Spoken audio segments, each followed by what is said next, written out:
the like open the thing, here's the steeple, da da da. I don't. This one I knew. Anyway, welcome to Negronis with Nord, episode 50. Elementary School Hand Puppet Edition. Speaking of being a child, did I talk about my yo-yo? No. Well, I got one recently. My brother sent this to me. I used to love to... When was the last time you threw a yo-yo around? It's probably been a minute. Anyway, I've been walking around my office when I'm doing phone calls and throwing a yo-yo around. So, maybe that's not your thing. You could get another like cat's cradle, right? Friendship bracelets, you could collect stickers. If it's gonna bring you as much enjoyment as for me, like walking the dog with my yo-yo has brought me, then let me tell you, you're in for a treat in regressing to childhood. Do we get a trick shot at the end? Maybe. First, public service announcement. I spent a gratuitous amount of money. I felt I needed to get out of the city. I needed to get in the sun. Booking a trip from New York to anywhere warm within 24 hours turns out is financially irresponsible. But it was much needed, and it's a good reminder for everyone that, especially if you are running a business, that, you have to take care of yourself. It's like a marathon, not a sprint. It was hugely regenerative to spend a few days doing fall down in Florida. I am a Palm Beach person, not Miami. I actually don't really like Miami that much. Makes me feel young because everyone's like 85 and has like some sort of health issue or something. And so at 38, yeah, I feel incredibly young and full of life. It was just lovely to completely unplug and hang out with my fiance and sit in the sun and float in the pool, drink Campari sodas, and just be happy. And important to remember to do that. But anyway, this is not an episode about Palm Beach, necessarily. We are at the 50th episode. Yeah, exciting. We did it. Well, we didn't do it. It's not like we're at a finish line of any sort, but I started this saying that I hoped I would find some consistency. We had Drink with James, which went for 200 and something episodes. We tried to do one called Foreground. I was like a little depressed and not into it, and so that lasted like 2 episodes, and then we pulled the plug on that. Didn't do anything for maybe another year, and then fired this up. So, maybe we're 250, 260 episodes in total. That is a lot of content. That's, what is the average length of this? 20 minutes? As always, thank you for continuing to tune in. For me, this is, yes, about hopefully educating y'all. Hopefully y'all are learning something and enjoying this. It also keeps me close to the space and to the industry and to the work. As I've said many times, with 100 people now, my job is not really influencer marketing. It is like running this company. It's people, it's setting vision, it's capital allocation and finance and blah, blah, blah, blah, blah. This is a way for me to stay connected to something I love and every week force myself to, try and impart some knowledge and context. There's been a theme recently where I've been talking about some of the naivete on TikTok, and part of that's just me getting older and being like a grumpy old man, I think. But part of it, and hopefully y'all feel this, is that there is a unique context to running a business as large as this is in this space. That like the advice you hear on TikTok from creators or people who say that they are experts in this space. I've paid influencers over $100 million. Was the first influencer marketing platform in the world. I used to be one of the most followed people in the world. Well, I'm not going to say that's not to brag. I mean, I do kind of want to brag, but again, I hope that I think there is like a unique context there that a lot of people don't have. They don't see, they're not running companies this large. They haven't been in this space for as long as we have and I have. And I have been putting onto the internet since 2007. And I have spent, a good part of my adult life living on the internet, which has absolutely rotted my brain. It's shocking, like how online I am, and how much of like what we talk about and what feels really important. The vast majority of people in the world have no fucking idea what we're talking about, but these are like big, a big deal to us who are very online. Another milestone, which was the 10-year anniversary. We're drinking the real stuff today, people. This is not a water day. The 10-year anniversary of 4. We had a lovely party. The team was very nice to me.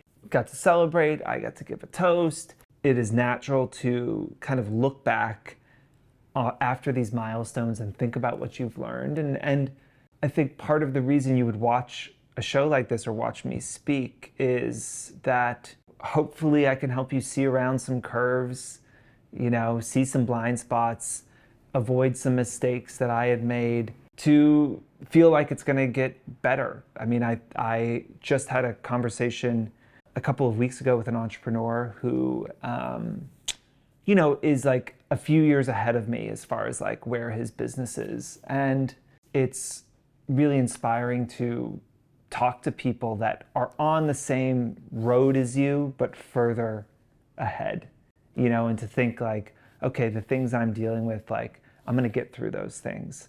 Or I at least have the ability to get through them, and I'm on the right path, and this is going to impact my life. We're pulling together what we could talk about today. The team was asking, are there things we can share, things I've learned over the last 10 years that are applicable to you all as influencers, to you all as running small businesses. And I think a lot of my life now is not. If you want to talk about management issues or people issues, or optimize your revenue recognition for tax liability, feel free to ask those questions as well. I'm very happy to talk about all of that. As I look back, I think there are a few big lessons and hopefully things that will give you comfort or inspiration. The first is something we've talked about before, which is risk. There is a direct correlation in your life, the size of the rewards that you might reap to the size of the risks that you take. It is almost impossible to achieve big things without taking big risks. Sometimes we don't give ourselves the credit when we've already taken those risks, right? That could be leaving your town and moving to New York. That could be saying you want to be an influencer. It's a scary thing to say, and it's embarrassing if it doesn't work out, maybe, right? Maybe your friends will make fun of you. And like, when you take that shift from like, I use my Instagram to stay in touch with my friends and family, to like, all of a sudden you're talking about products and you're creating content for people, but you only have 500 followers, right? And it is a risk, right? And again, like, it's important to give yourself some of that credit, pat yourself on the back a little bit, because I think risk is the first part of the recipe here. I always wanted to run a business. I had started a number of businesses before. They weren't really businesses, they were more like projects or ideas. I had a photography magazine, I had a record label, I had a tie company, I had a cycling apparel company with my little brother, I did web development. Anything else that failed miserably? I think those were about it. All of those were side projects. There were things that, I saved what little money I was making to put into these other things I was doing, $5,000 to print a photography magazine, $10,000 to make a record for Nick Waterhouse. But then with 4, the opportunity felt bigger, and we went out and raised some money, and I quit my job. And that was like really scary. I was 27, 28 years old. I felt like I was like getting off this like conveyor belt, right? I was like, I had a career, I was making money, I had insurance, jumping off that to do my own thing that I had no idea how to do it. That isn't the hardest part. That's a doing disservice to how hard it is to be successful. Didn't like my life that much. I wasn't happy in my job.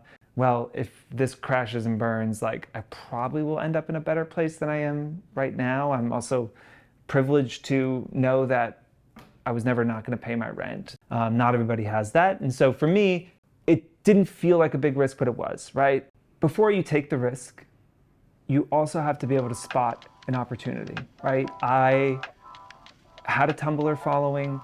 I saw what my friends were doing on Tumblr. They were talking about brands. I felt like this could be a new type of advertising.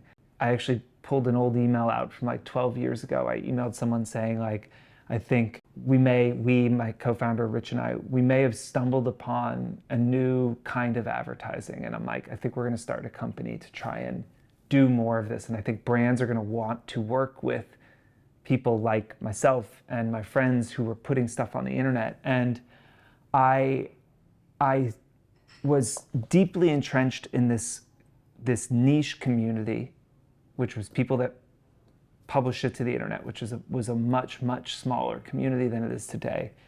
And I felt and believed like that was going to get bigger.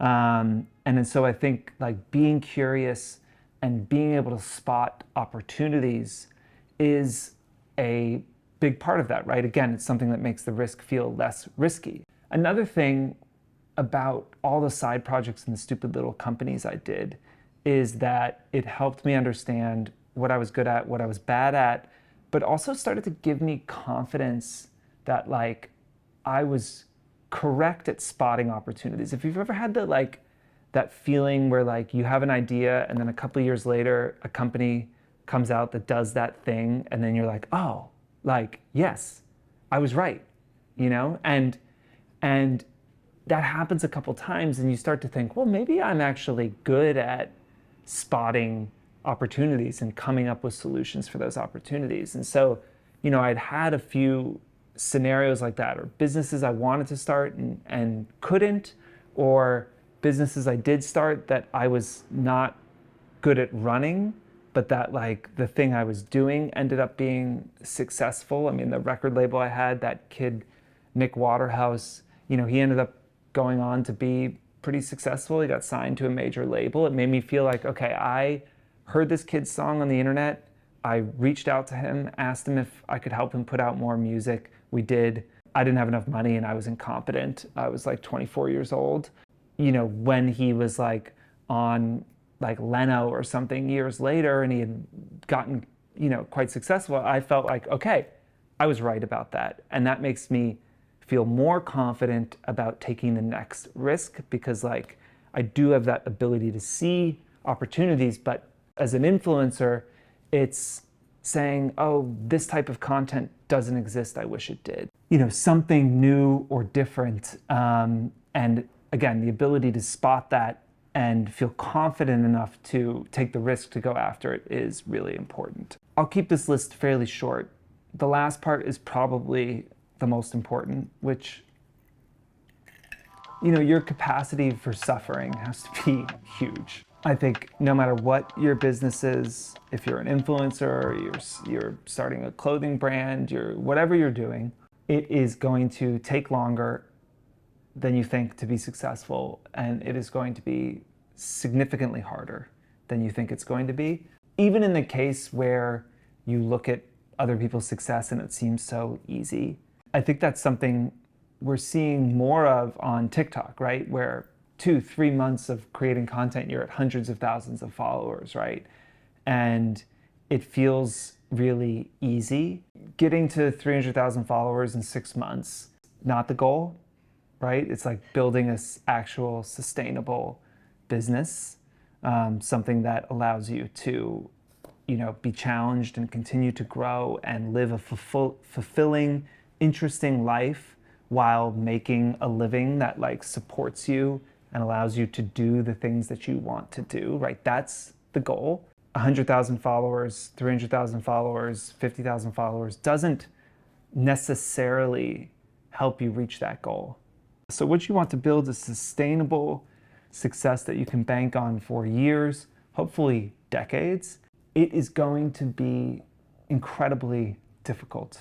You can start part-time, I worked on 4 for 9 months, nights and weekends before I quit my job. Like, absolutely, you can have that side hustle, but at some point when you have spotted the opportunity, you have decided to take the risk, it is absolutely going to take more work than you anticipate. My fiance is very supportive and understanding of the emotional and intellectual and physical toll the business takes on me. I get home at night and sometimes I'm just like incapable of speaking, right? And so like you have a partner who is understanding of that. You then figure out ways to like make that up to them and make sure you're being a good partner. I've talked about in the show before how I think for your mental health, it's important to make sure that you don't see other people's wins as your losses. It's competitive. It means that you're competing against people who are willing to sacrifice their mental health, their personal relationships, their time, their work-life balance, all of those things to get what they want. You're competing with them, and if you're not willing to do that, I think it makes it really difficult to compete. And so a vast capacity for suffering is important, but the flip side of it that is so exciting, right, that you cannot grow without pain. Puberty is painful for many reasons. The big one is that you're growing, and that hurts and it's painful. In your work life, creating growth means putting yourself into uncomfortable, difficult situations where failure is probably more likely than success.